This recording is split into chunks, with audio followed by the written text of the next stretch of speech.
আসসালামু আলাইকুম বিসমিল্লাহির রহমানির রহিম। ষষ্ঠ শ্রেণী প্রিয় শিক্ষার্থীবৃন্দু, আশা করি তোমরা ভালো আছো। প্রিয় শিক্ষার্থীবৃন্দুরা, আজকে আমরা তোমাদের গণিত বই অনুসরণী 2.1-এর 13 নম্বর থেকে 16 নম্বর পর্যন্ত এই অঙ্কগুলোর সমাধান করব। বন্ধুরা, এর আগের টিউটোরিয়ালগুলোতে আমি 12 পর্যন্ত অঙ্কগুলোর সমাধান করছি।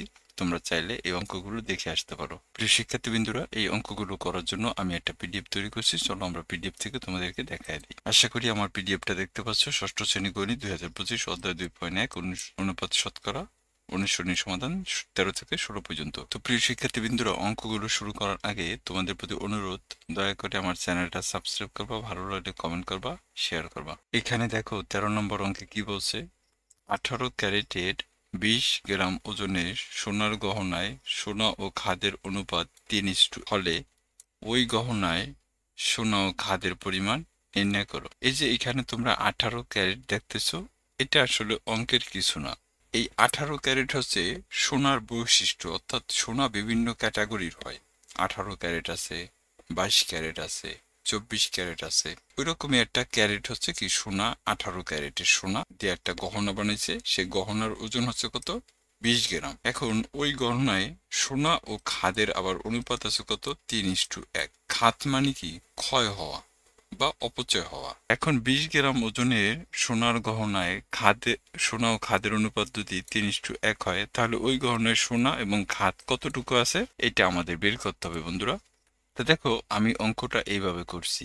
দেওয়া আছে সোনা ও খাদের অনুপাত 3:1। অনুপাতের যোগফল হচ্ছে 3 আর 1 যোগ করলে 4। তাহলে গহনায় সোনার পরিমাণ কত হবে? টোটাল গহনার ওজন হচ্ছে 20 গ্রাম। 20 গ্রামের ভিতর সোনা আছে কত? 3 অনুপাতে, তাহলে 4-এর 3 হবে সোনা। তাহলে দেখো, 4 20 ভিতর কত? 5 দিয়ে যদি 3-এর গুণ দিই, তাহলে 3×5 15 গ্রাম। অর্থাৎ 20 গ্রাম ওজনের গহনায় সোনার পরিমাণ হচ্ছে কত? 15 গ্রাম। খাদের পরিমাণ দেখো, গহনায় খাদের পরিমাণ কত হবে? 20 এর কত? 4-এর 1। খাদ আছে কত? 1 ভাগ। তাহলে 4 দিয়া 20-এর ভাগ করলে 4 20-এর ভিতরে কত? 5 বাজায়। 5 দিয়া 1-এর গুণ দিলে কত হয়? 5 1 5। তাহলে আমরা বলতে পারি যে ওই গহনায় সোনা 15 গ্রাম এবং খাদের পরিমাণ কত? 5 গ্রাম। এটি হচ্ছে আমাদের উত্তর। প্রিয় শিক্ষার্থীবৃন্দু, আশা করি তোমরা আমার অঙ্কটা বুঝতে পারছো। তো এখন আমরা চলো 14 নম্বর অঙ্কে যাব। 14 নম্বর অঙ্কে কি বলছে দেখো, দুই বন্ধুর বাড়ি থেকে স্কুলে আসা যাওয়ার সময়ের অনুপাত 2:3। প্রথম বন্ধুর বাড়ি হতে স্কুলের দূরত্ব 5 কিলোমিটার হলে দ্বিতীয় বন্ধুর বাড়ি থেকে স্কুলের দূরত্ব কত? দুই বন্ধুর বাড়ি থেকে স্কুলে আসা যাওয়ার অনুপাত দেওয়া আছে কত? 2:3। অর্থাৎ ধরো, এক বন্ধুর বাড়িতে যাইতে সময় লাগে 2 ঘন্টা, আর এক বন্ধুর বাড়িতে যেতে সময় লাগে 3 ঘন্টা। এখন এখানে দেওয়া হচ্ছে প্রথম বন্ধুর বাড়ি হতে স্কুলের দূরত্ব যদি 5 কিলোমিটার হয়, তাহলে দ্বিতীয় বন্ধুর বাড়ি থেকে স্কুলের দূরত্ব কত? আমরা এই অঙ্কটা এইভাবে করতে পারি। প্রিয় শিক্ষার্থীবৃন্দরা, দেখো দেওয়া আছে আসা যাওয়া সময়ের অনুপাত কত? 2:3। ধইরা নেই যে, মনে করি দ্বিতীয় বন্ধুর বাড়ি থেকে স্কুলের দূরত্ব কত? কিলোমিটার। তাহলে প্রশ্ন মতে দেখো, এই যে আসা যাওয়ার অনুপাতের সাথে সময়ের অনুপাতের মিল আছে বন্ধুরা। তাহলে এখানে দেখো, আমরা এবার এটা রাখতে হবে প্রশ্ন মতে 5:ক। অর্থাৎ প্রথম বন্ধুর বাড়ির দূরত্ব 5 কিলোমিটার, তাহলে 5:ক সমান সমান কত? 2:3। এই অনুপাতটা আর এই অনুপাতটা কিন্তু এক। তাহলে আমরা এটা এইভাবে যদি ভাঙ্গাই, তাহলে অনুপাত উঠে এইভাবে লেখা যায়। দেখো, 5 ভাগ কত? ক। অর্থাৎ আমরা বলতে পারি ক এর 5 সমান সমান, এখানে কি বলতে পারি? 3-এর 2 বলতে পারি বন্ধুরা। এখন যদি আর গুণ করি, দেখো 3 দিয়া 5-এর গুণ দিলে 3×5 15 হয়, আর 2 দিয়া করে গুণ দিলে 2 গুণন ক হয়। তাহলে এখানে দেখো, এই 2 এই পাশে এলে ভাগ হয়। তা এইটারে তুমি এই যে আমরা এটা যদি ভাঙ্গাই, দেখো 15 যদি 2 দিয়ে ভাগ করি, তাহলে 7 দুগুণী কত? 14 করলে কত? 1 থাকে। তাহলে 7 সমস্ত 2 এর 1 কিলোমিটার। অর্থাৎ দ্বিতীয় বন্ধুর বাড়ি থেকে স্কুলের দূরত্ব কত? 7 সমস্ত 2 এর 1 কিলোমিটার। অথবা তুমি চাইলে এটারে কিন্তু দশমিকেও নিয়ে আসতে পারো। এই যে 5 দুগুণী কত? 10। এই 7 সমস্ত 7.5 কিলোমিটার দিতে পারো বন্ধুরা। তা এটা ছিল আমাদের 14 নম্বর অঙ্ক। আশা করি তোমরা বুঝতে পারছো। এরপরে দেখো বন্ধুরা, 15 নম্বর অঙ্ক। 15 নম্বর অঙ্কে কি আছে দেখো, পায়েসে দুধ ও চিনির অনুপাত 7:2 হলে ওই পায়েসে চিনির পরিমাণ 4 কেজি হলে দুধের পরিমাণ কত? পায়েস তো আসলে আমাদের খুবই পরিচিত এবং খুব প্রিয় একটা খাবার বন্ধুরা। অনেকে পায়েস তোমরা পছন্দ করো, ইভেন আমরাও অনেকে পছন্দ করি। তো এখানে বলা হয়েছে যে পায়েসের ভিতর দুধ আর চিনির অনুপাত কত? 7:, অর্থাৎ 7 কেজি দুধ হইলে চিনির পরিমাণ কত? 2 কেজি। ওই পায়েসে চিনির পরিমাণ যদি 4 কেজি হয় তাহলে দুধের পরিমাণ কত? এটা আমাদের বের করতে হবে। তাই দেখো আমরা লিখছি, দেওয়া আছে পায়েসে দুধ ও চিনির অনুপাত কত? 7:2। ধরি পায়েসে দুধের পরিমাণ কত? ক কেজি। তাহলে দেখো এই যে পায়েসে দুধ ও চিনির অনুপাত, এই অনুপাতের সাথে কিন্তু পরিমাপের মিল আছে বন্ধুরা, অর্থাৎ ক:4 সমান সমান কত? 7:2। এই অনুপাত দ্বয় পরস্পর সরল অনুপাত বা সমান। এটা ভাঙ্গান যায়, দেখো 4-এর ক সমান সমান কত? 2-এর 7।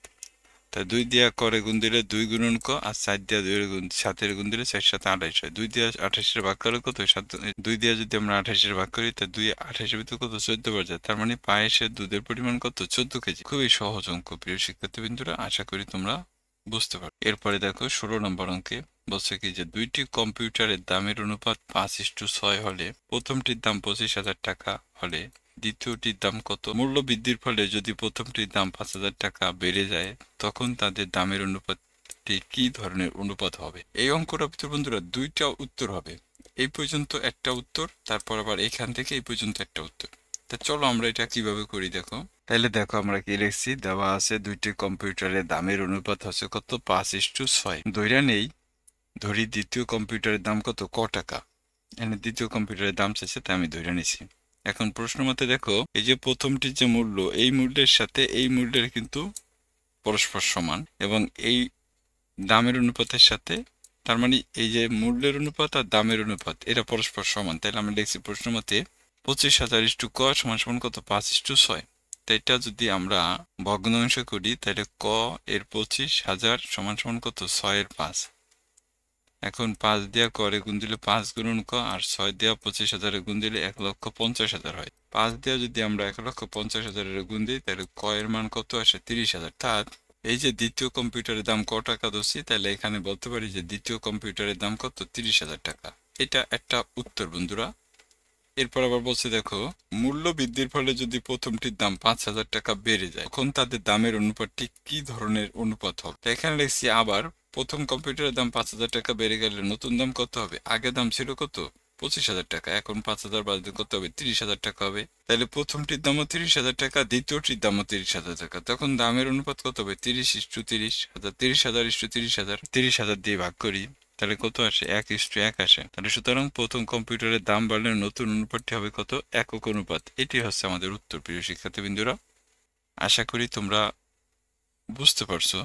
একটু ধৈর্য ধরে দেখবা প্রিয় শিক্ষার্থীবৃন্দরা, আমি আসলে শারীরিকভাবে একটু অসুস্থ, তাই তোমাদের চেষ্টা করি যাতে তোমাদেরকে আমি একটু বুঝাইতে পারি। তো সবাইকে অসংখ্য ধন্যবাদ প্রিয় শিক্ষার্থীবৃন্দরা, ভালো থাকবা। সালাম।